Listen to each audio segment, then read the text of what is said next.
지난 7월 대광교회 설립 42주년을 맞이하여 저는 청년들과 특별한 시간을 가졌습니다. 청년들이 신앙과 인생에 대해서 고민하는 것들을 저희가 질문하면 제가 대답하는 시간을 가졌는데요. 그때 나온 질문 중에 이런 질문이 있었어요. 목사님, 구약 성경을 보면 하나님은 사랑의 하나님이 아니라 무자비한 하나님처럼 보입니다. 구약의 하나님을 어떻게 이해해야 합니까? 여러분, 이 질문 공감되지 않습니까? 하나님은 사랑의 하나님이라고 하셨는데 막상 구약 성경을 보면요, 하나님께서 인간을 심판하시는 장면이 정말 많이 나옵니다. 특별히 지금 우리가 묵상하고 있는 예레미야서를 보면요, 하나님께서요 자기 백성인 유다 백성을 약속의 땅에서 쫓아내세요. 뿐만 아니라 다른 열방들도 심판하시는 내용이요 아주 가득합니다. 이런 하나님을 사랑의 하나님이라고 할 수 있는가? 무자비한 하나님이 아닌가? 이런 질문입니다. 아마 여러분 가운데도 비슷한 의문을 가지신 분들이 계실 텐데요. 어떻게 대답하면 좋을까요? 오늘은 이 질문에 답할 수 있는 아주 중요한 성경 해석의 관점 하나를 좀 알려드리려고 해요. 그러니까 오늘은요, 물고기를 잡아드리는 게 아니라 물고기 잡는 법을 좀 가르쳐 드리려고 합니다. 성경을 해석하는 방법. 그래서 공부를 좀 하려고 하는데 약간 지루할 수는 있지만 여러분 배워놓으면 성경을 읽는데 평생 동안 유익할 것이라고 생각합니다. 마음의 각오를 딱 하시고요, 잘 따라와 주시기를 부탁합니다. 여러분, 어떤 사람을 이해할 때, 깊이 이해하려고 할 때 그를 입체적으로 볼 수 있어야 깊이 이해할 수가 있어요. 만약에 한두 가지 관점으로만 그 사람을 판단한다면 오해할 수가 있겠죠. 예를 들어서 그 사람의 외모만 가지고 그를 평가하면 잘못된 판단을 내리기가 쉽습니다. 할 수 있는 한 입체적으로 그 사람을 봐야 더 깊이 알 수가 있는 것이지요. 성경에 대한 이해도 비슷합니다. 성경을 깊이 이해하기 위해서는 입체적으로 볼 수 있어야 해요. 한 가지 관점으로만 성경을 봐서는 성경이 말하는 메시지나 성경에 나온 하나님을 오히려 오해할 수도 있는 거예요. 그렇다면 성경을 입체적으로 이해한다는 것은 어떤 뜻일까요? 다양한 관점으로 성경을 본다는 의미입니다. 인간 이해와 비슷하게 생각하시면 돼요. 여러분, 어떤 사람을 이해하려고 할 때 그 사람에 대해서 알 수 있는 다양한 영역, 기준, 관점들이 있지 않습니까? 그 사람의 외모, 성격, 그 사람의 스펙, 그의 사회적 지위나 능력, 기질, 사회적 관계, 살아온 과거, 주변의 평판 등등 다양한 관점으로 그 사람을 살펴볼 수 있는 거예요. 이처럼 성경도 그 본문을, 성경을 이해할 수 있는 다양한 관점들이 있습니다. 이 관점들은 어디 다른 곳에서 온 것이 아니라 성경 자체가 그런 관점으로 쓰여졌기 때문에 생긴 거예요. 교회는 지난 2000년 동안 성경을 연구하면서 그런 관점들을 발견해 왔고 그것들을 성경을 해석하는 기준, 성경을 해석하는 방법으로 적용해 왔어요. 여러분, 인간 이해도 과학과 학문의 발달에 따라서 새로운 기준들이 생기지 않습니까? 50년 전만 해도요, 요즘 유행하는 MBTI 이런 거 없었습니다. 성격 검사, 기질 검사 같은 것들은요 알지 못했어요. 하지만 심리학의 발달로 인간을 이해할 수 있는 다양한 기준들이, 관점들이 개발되어 인간을 더욱 입체적으로 이해할 수 있게 되었지요. 성경 해석도 비슷해요.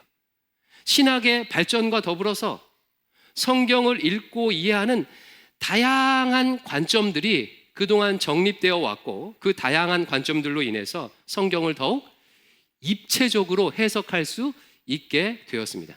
그러니까 우리가 잘 모를 뿐이에요. 그러면 성경을 보는 다양한 관점들에는 어떤 관점이 있을까요? 보통 신자가 성경을 처음 읽게 되면요, 역사책을 보는 방식으로 성경을 읽습니다. 누가 언제 어디서 무엇을 어떻게 했는지 인물과 사건 중심으로 성경을 이해합니다. 이렇게 처음에는 성경을 봐요. 새신자 때나 어렸을 때는요, 주로 이런 방식으로 성경을 읽습니다. 그러다가 신앙의 연륜이 생기고 신학적 지식이 생기게 되면 더 고차원적인 관점으로 성경을 읽게 돼요. 대표적인 것이 구속사적 관점입니다. 여러분 많이들 들어보셨지요? 구속사적 관점. 성경을 구속 역사, 즉 하나님께서 구원하시는 역사로 읽는 방식이에요. 인간이 창조주 하나님을 배반하여 영원한 죽음에 이르게 되었다. 하나님께서 그런 인간을 구원하시기 위하여 구약시대에는 율법을 주셨고 신약시대에 와서는 예수님을 통해 구원을 완성하셨다. 성경은 하나님의 구원 역사다 라는 관점으로 성경을 읽는 방식이에요. 가장 기본적이고 중요한 성경 읽기 관점입니다. 대부분의 한국 장로교인은 이 구속사적 관점으로 성경을 읽어요. 목사님들도 이런 구속사적 관점으로 성경을 주의합니다. 또 하나 익숙한 성경 읽기 관점은 언약적 관점으로 읽는 방식이에요. 성경을 하나님께서 인간과 언약을 맺으시고 하나님께서 친히 그 언약을 완성해 가시는 이야기로 성경을 읽는 방식이에요. 하나님께서 아담과 맺은 행위 언약부터 노아와 맺은 무지개 언약, 아브라함 언약, 모세 언약, 예레미야의 새 언약, 그리고 예수님의 십자가를 통해 성취된 완성된 언약 등 성경을 언약의 체결과 언약의 이행 과정으로 읽는 방식입니다. 이것 또한 성경을 해석하는 아주 기본적이고 중요한 관점이에요. 만약 여러분께서 성경을 공부한 지, 믿음을 시작한 지 얼마 안 된 분들이라면 이 두 가지, 구속사적 관점, 언약적 관점으로 성경을 읽는 것을요, 먼저 배우셔야 해요. 그런데 성경을 해석하는 관점은 이 두 가지 관점만 읽는 게 아닙니다. 여러 가지 관점들이 있어요. 하나님 나라 관점, 성소신학적 관점, 비평적 관점 등등등등. 우리 교회는요, 이 상반기에 한 번, 하반기에 한 번 90일 성경 통독반을 해요. 이제 가을에도 할 텐데 90일 성경 통독반은요, 그냥 90일 동안 성경 읽는 그런 반이 아니에요. 하나님 나라 관점으로 90일 동안 성경을 읽습니다. 이처럼 다양한 관점들이 있어요. 오늘 남은 시간은요, 그 다양한 관점 중에서 지금 우리가 묵상하고 있는 예레미야서와 같은 선지서들을 이해하려고 할 때 꼭 필요한 관점 한 가지를 여러분에게 소개시켜 드리려고 해요. 자, 바로 뭐냐면 땅 신학적 관점입니다. 땅 신학적 관점. 저를 따라서 말해 볼까요? 땅 신학적 관점. 아마 처음 들어보신 분들도 계실 텐데요. 내용은 크게 어렵지 않습니다. 땅 신학적 관점을 알게 되면 성경을, 특히 구약 성경을요, 더 입체적으로 읽고 해석할 수가 있어요. 제가 이해하기 쉽게, 아주 쉽게 딱 5가지로 이것을 정리해 드릴 테니까 그냥 이 자리에서 외우십시오. 자, 졸지 말고 이 자리에서 그냥 외우고 가세요. 땅 신학적 관점 5가지입니다. 첫 번째 뭐냐면 땅의 주인은 하나님이시다. 땅의 주인은 하나님이시다. 레위기 25장 23절을 읽어보겠습니다. 레위기 25장 23절 띄워주십시오. 자막 시작. 토지를 영구히 팔지 말 것은 토지는 다 내 것임이라. 너희는 거류민이요 동거하는 자로서 나와 함께 있느니라. 여러분 말씀 보니까 토지, 즉 땅은 다 누구의 것입니까? 하나님의 것이에요. 왜 하나님의 것이지요? 하나님께서 이 땅을 창조하셨기 때문이에요. 여러분 이것이 땅을 바라보는 성경의 관점이에요. 가장 기본적인 관점입니다. 우리는 내 이름으로 된 땅 문서를 가지고 있으면 그것을 내 땅이라고 생각하지만 성경적으로는 그렇지 않은 거예요. 땅 문서는요, 인간들이 만들어 놓은 인간들의 규약일 뿐이지 하나님 앞에서는 아무 효력이 없어요. 모든 땅의 주인은 인간이 아닌 하나님이십니다. 이것이 땅 신학에서 기억해야 할 첫 번째 요소고 성경의 강조점이에요. 땅의 주인은 누구시다? 하나님이시다. 자, 땅 신학 두 번째. 하나님께서는 특정 민족에게 그 땅에 살 수 있는 기회를 주신다. 땅의 주인이신 하나님께서는 자신의 땅에서 특정한 민족이 살 수 있는 기회를 주십니다. 여러분, 에덴 동산은 누구에게 살 수 있는 기회를 주셨지요? 아담과 하와. 가나안 땅은 누구에게 살 수 있는 기회를 주셨습니까? 처음에는 가나안 민족들, 나중에는 출애굽한 이스라엘 백성들이 살 수 있도록 기회를 주셨어요. 이 대한민국은 누구에게 살 수 있는 기회를 주셨습니까?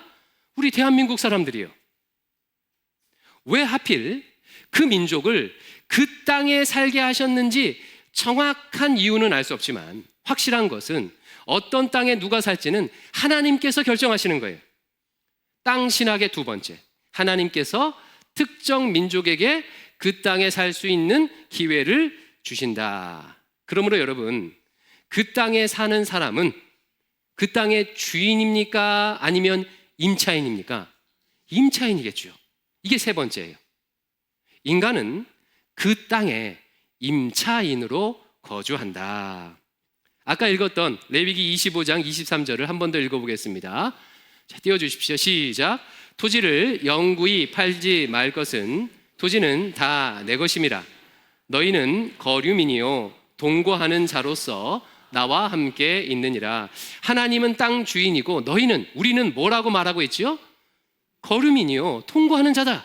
쉽게 말해서요, 하나님의 땅에서 얹혀 지내는 자들이다, 임차인이다, 이런 뜻이에요.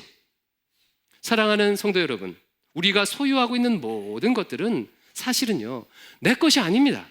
하나님의 것이에요. 우리는 하나님의 것을 잠깐 빌려 쓰는 임차인입니다. 따라서 여러분, 그 땅에 지금 우리가 임차인으로 있어요. 그 땅에 계속 거주하려면 하나님께 어떻게 해야 될까요? 임대료를 성실하게 납부해야 되겠죠. 이게 네 번째입니다. 네 번째. 임대료를 성실하게 납부해야 그 땅에 계속 거주할 수 있다. 당연한 말이지요. 임차인이 되었으면 땅 주인에게 임대료를 성실하게 꼬박꼬박 내야 합니다. 그렇다면 우리 하나님께 내야 하는 임대료는 무엇일까요? 성경은요, 그것을 정의와 공의라고 말합니다. 하나님께서 살도록 허락하신 땅에서 정의와 공의를 행하는 것이 하나님께 임대료를 내는 거래요. 정의는 히브리어로 미슈파트라고 하는데 사법적 정의를 의미해요. 재판이나 상거래를 정의롭게 하는 겁니다. 공의는 히브리어로 체다크라고 하는데요, 이웃에 대해서 공감하는 것, 이웃을 형제 자매처럼 대하는 것이 공의입니다.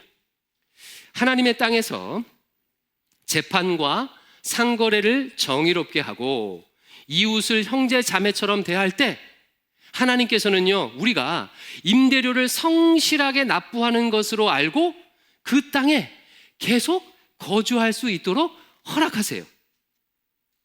이제 마지막 다섯 번째. 그렇다면 만약에 임대료를 안 내면 어떻게 되겠습니까? 임대료를 안 내면 그 땅에서 쫓겨나게 되는 거예요. 방을 빼야 돼요. 이게 다섯 번째예요. 만약 그 땅에 거하는 백성들이 정의와 공의를 행하지 않으면 임대료가 연체되기 시작해요. 여러분, 정의와 공의를 행하지 않는다는 것이 무슨 뜻이겠어요? 재판을 굽게 하고 상거래를 할 때 비리를 저지르는 거예요. 이웃을 형제 자매로 대하지 아니하고 살인하고 거짓말하고 도둑질하는 것, 특히 가난한 자들을 학대하고 약자들의 것을 강탈하는 것입니다. 인간의 생명과 자유를 해치는 모든 악들이 여기에 해당해요. 이런 악을 반복해서 행하면 점점 더 임대료가 연체되는 거예요. 그리고 그 연체가 쌓여서 하나님께서 더 이상 용납하실 수 없는 정도에 다다들게 되면, 즉 악이 그 땅에 아주 가득 차 만연하게 되면 하나님께서는 그 민족에게 이제 내 땅에서 방 빼라고 하신다는 거예요.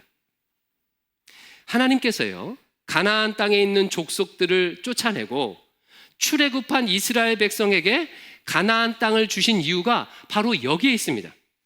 가나안 땅에 살던 가나안 족속들이요, 임대료를 연체했기 때문이에요.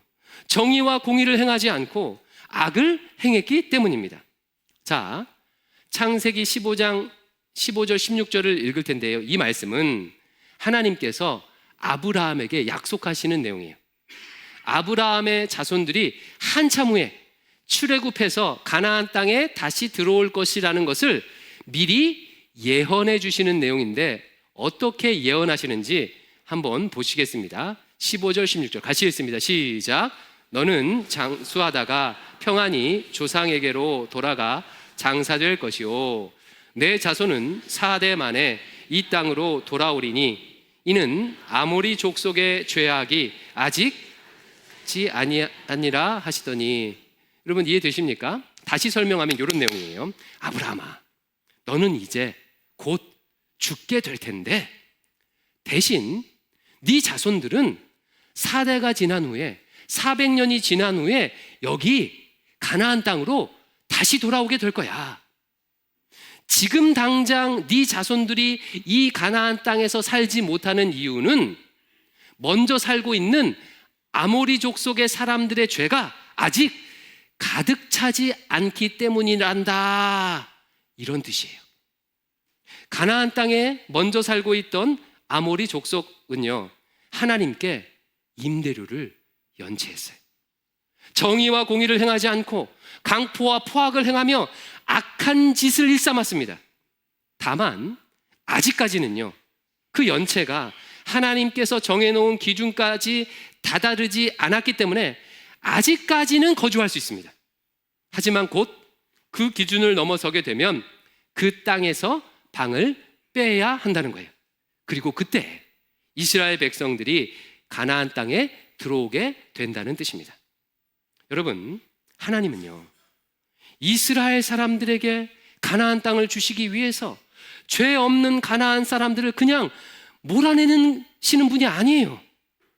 그들이 오랫동안 정의와 공의를 행하지 않고 악을 행해서 임대료를 연체했기 때문에 방을 빼야 했던 것입니다. 이 기준은 하나님의 백성인 이스라엘에게도 동일하게 적용되는 거예요.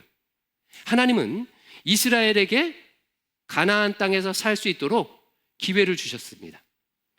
그들이 그곳에 계속 거주하기 위해서는요, 정의와 공의를 행해야 하는 거예요. 만약에 하나님의 백성일지라도 정의와 공의를 행하지 않아서 임대료를 연체하게 되면 그들도 역시 어떻게 돼요? 가나안 땅에서 쫓겨나게 되는 거예요. 예레미야 선지자와 구약의 선지자들이요, 바로 이 사실을 선포한 겁니다. 이스라엘 백성들아, 너희들을 자꾸 임대료를 연체하면 안 돼. 지금 임대료가 많이 밀려 있지 않니? 더 이상 밀리게 되면 이 약속의 땅에서, 이 예루살렘에서 쫓겨나게 될 거야. 하나님께서 이 땅을 다른 민족 바벨론에게 주실 거야 라고 선포하는 거예요. 그런데요, 하나님의 백성인 이스라엘의 경우는 지불해야 할 임대료 항목이 하나 더 있었어요. 이방 민족들은 정의와 공의를 행하는 것인데 반해서 이스라엘 백성들은요, 신의 산에서 맺은 언약에 따라서 우상 숭배도 하면 안 됩니다. 하나님만을 사랑해야 해요. 즉 이스라엘 백성들이 지불해야 할 임대료는 두 가지인 거죠.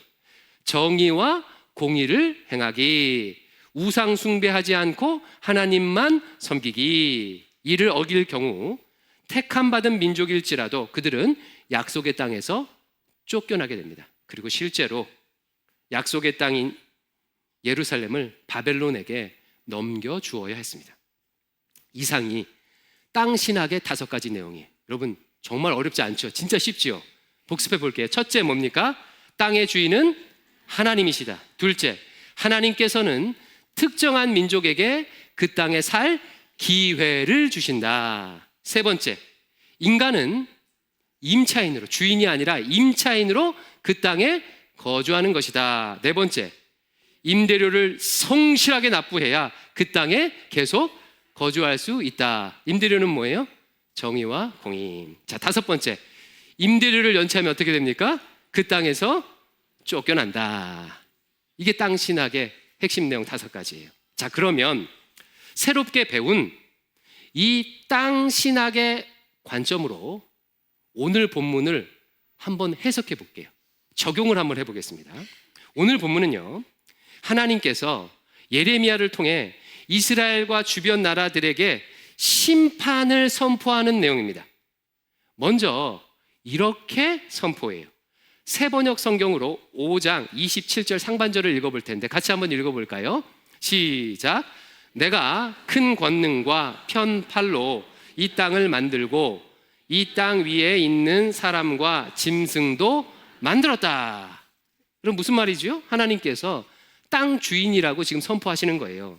열방들아, 지금 너희들이 거주하고 있는 그 땅은 내가 만든 내 땅이야, 내 땅. 내가 주인이야 라고 선포하는 겁니다. 5절 하반절입니다. 그러므로 나의 눈에 드는 사람에게 이 땅을 넘기겠다, 맡기겠다. 땅 주인이신 하나님께서 이미 거주하고 있는 사람들을 쫓아내고 하나님의 마음에 드는 다른 민족에게 넘기시겠다는 거예요. 맡기시겠다는 거예요. 그 다른 민족이 어떤 민족일까요? 6절입니다. 6절 말씀 같이 읽어볼까요? 시작. 지금 나는 이 모든 나라를 나의 종 바벨로니아 왕 느부갓네살의 손에 맡겼으며 들짐승도 그에게 맡겨서 그가 부리게 하였다. 누구한테 넘기겠대요? 바벨론 왕 느부갓네살이요. 그 모든 땅을 그에게 넘겨주겠대요. 만약에 우리가 조금 전 배웠던 땅 신학에 대해서 몰랐다면 우리는 이 부분을 읽으면서 하나님을 오해할 수가 있습니다. 야, 정말 하나님은 자기 마음대로시네. 너무 무자비하시네. 아무리 하나님께서 모든 것의 주인이시지만 지금 잘 살고 있는 민족을 그냥 쫓아내고 다른 민족에게 이거 주면 안 되지. 그것도 바벨론 사람들한테 주면 안 되지. 악덕 건물주처럼 진짜 하나님 너무하시네 라고 해석할 수가 있어요. 그러나 이제 여러분은 그렇게 해석 안 하시죠. 왜요? 땅 신학을 배웠잖아요. 땅 신학의 관점으로 해석하면 해석이요 완전히 달라져요. 정반대가 됩니다. 아니, 땅의 주인이신 하나님께서 그 땅에 살 수 있도록 기회를 주셨는데 얼마나 임대료를 연체했으면 쫓겨나는 거지? 얼마나 정의를 행하지 아니하고 얼마나 강포와 불의를 행했으면 바벨론 같은 나라한테 땅을 빼앗기는 거지? 야, 당시 사람들이 오랫동안 악독한 짓을 했나 보구나, 임대료를 엄청나게 밀렸나 보구나 라고 하면서 이 본문을 하나님의 무자비함을 증거하는 본문이 아니라 정반대로 인간의, 그 땅에 살고 있는 인간의 무자비함과 폭력성을 증거하는 본문으로 해석하게 되는 거예요. 자, 그러면 다 왔습니다.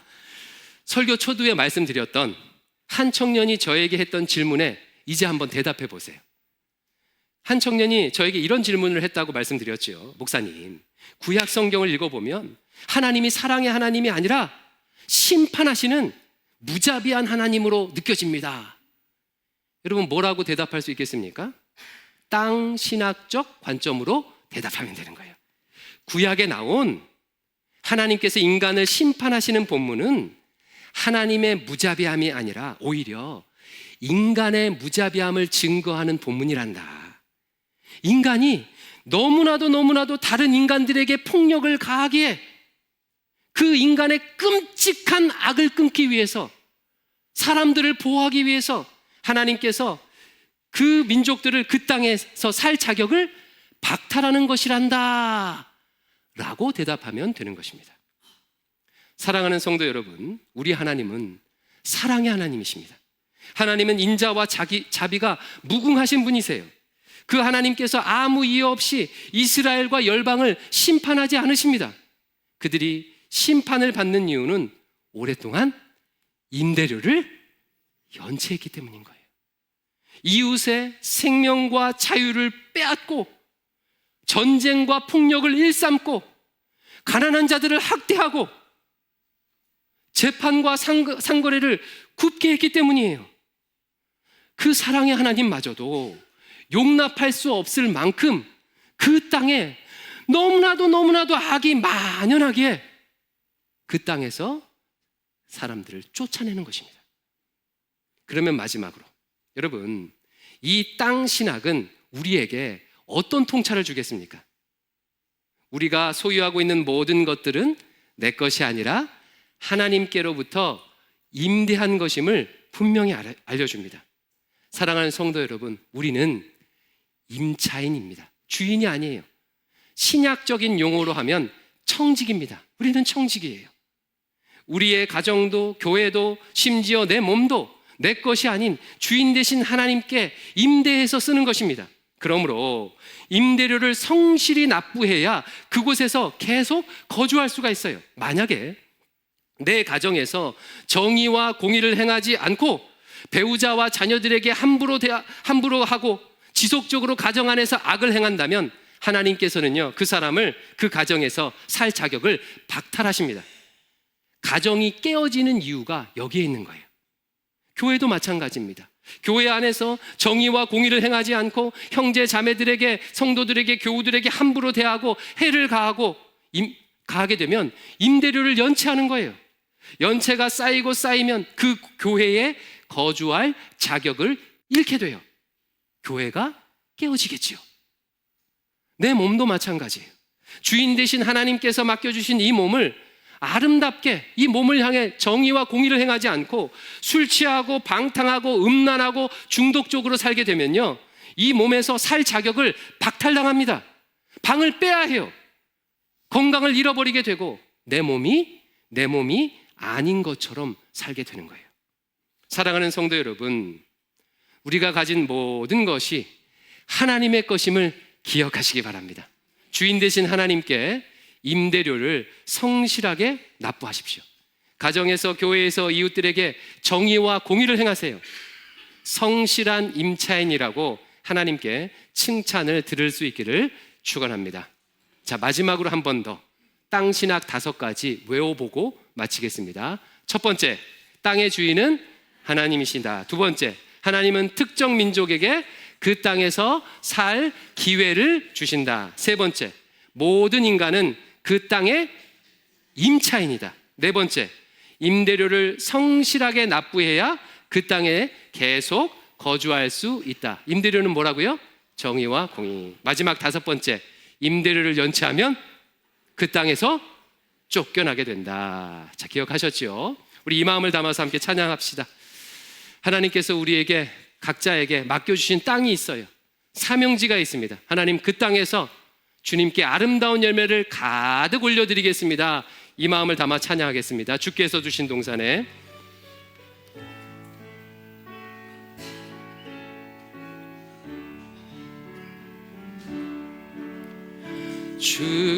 주께서 주신 동산에 땀 흘리며 씨를 뿌리며 내 모든 삶을 드리리. 날 사랑하시는 내 주님께 비바람 앞을 가리고 비바람 앞을 가리고 내 육체는 쇠잔에 져도 내 모든 삶을 드리리. 내 삶 사모하는 내 주님께 땅끝에서 주님을 맞으리.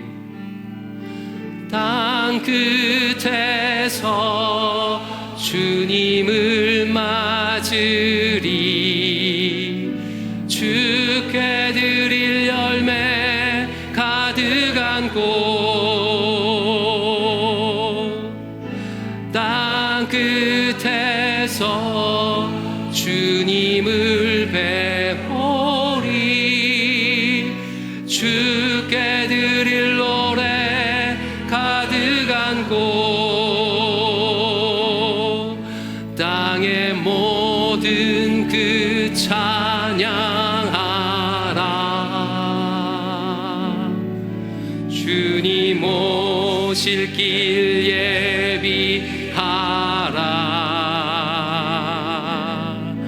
땅의 모든 끝에서 주님을 찬양하라. 영광의 주님 곧 오시. 우리 한 번 더 찬양하겠습니다. 주께서 주신 동산에, 주께서 주신 동산에 땀 흘리며 씨를 뿌리며 내 모든 삶을 드리리. 날 사랑하시는 내 주님께 땅끝에서 주님을 맞으리. 땅끝에서 주님을 맞으리. 주께 드릴 열매 가득한 곳, 땅끝에서 주님을 배우리. 주께 드릴 노래 가득한 곳, 땅의 모든 끝 찬양하라. 땅의 모든 끝 찬양하라. 주님 오실 길 예비하라. 땅의 모든 끝에서 주님을 찬양하라. 영광의 주님 곧 오시리라. 기도하겠습니다. 아버지 하나님, 부족한 자들에게 하나님 나라의 기업을 유업으로 주시니 감사합니다. 하나님께서 맡겨주신 땅에서 사명을 감당하길 원하나이다. 그곳에서 하나님의 뜻을 이루어 아름다운 열매들을 하나님께 많이 올려드릴 수 있도록 인도하여 주시옵소서. 예수님 이름으로 기도드리옵나이다. 아멘.